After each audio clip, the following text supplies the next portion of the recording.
Hey YouTube, what's going on? It's Keys, and today we're going to look at the Liberator named high-end assault rifle. This is patterned after the lightweight M4 assault rifle, and all of you should be familiar with the M4s, as that was the weapon that you started off with when you created your agent. This does require you to be level 30 and have the base of operations special gear vendor unlocked in the tech wing. Given this is a named weapon, you will have standard talents across your talent tree.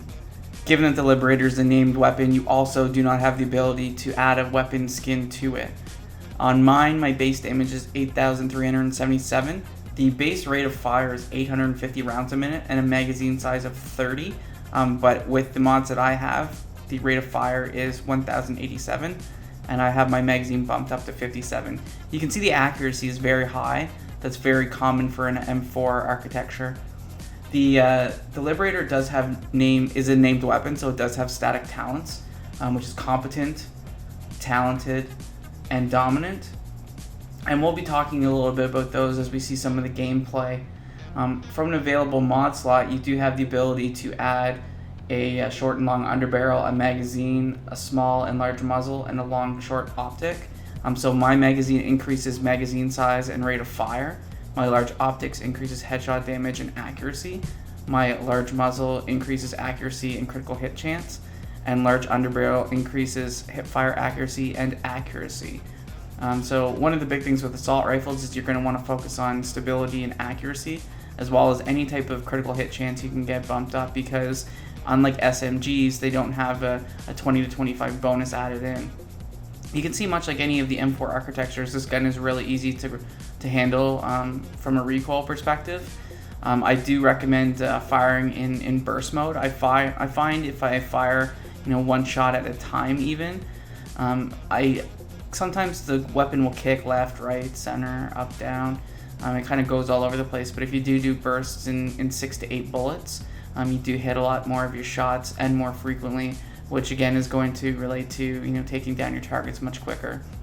I do find in PvE and PvP that the gun does get a little sticky when you're actually aiming on an enemy, so it does have some level of aim assist associated with it.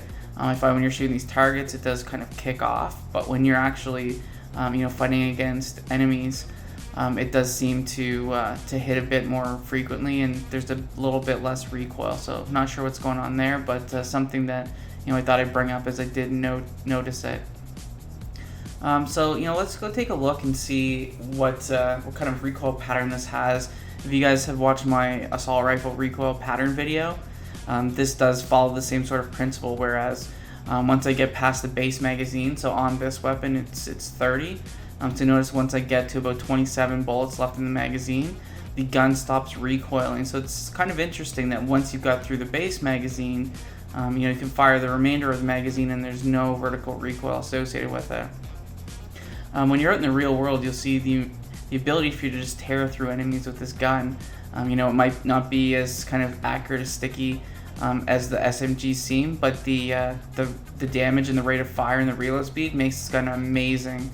You can just cut through a whole swarm of enemies.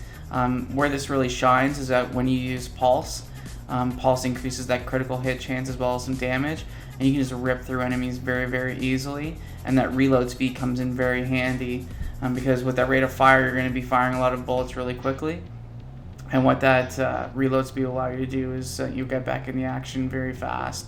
But what you'll notice here is that my ability to kind of tear through enemies is not diminished by any means, and that the M4 architecture is probably the strongest in the game from a damage perspective in the assault rifle family.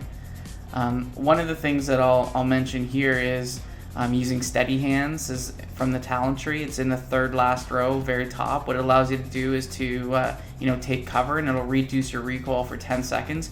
You'll see I can take out bosses very, very quickly with that, take out enemies, and the recoil is actually very, very low. You'll notice anywhere in the game world there's going to be lots and lots of places to take cover, and you'll use that to your advantage. Take as much cover as you can. Try to do it every 10 to 15 seconds so that the gun is going to be as stable as it can possibly be. I'm sure Massive and Ubisoft didn't really build that into the game, so that people wouldn't utilize it. So when you're looking at using an assault rifle, that's probably something you're going to want to look at. It may not be too prominent with the SMGs, as they seem to be pretty stable as it is right now. But definitely you want to use that from an assault rifle perspective.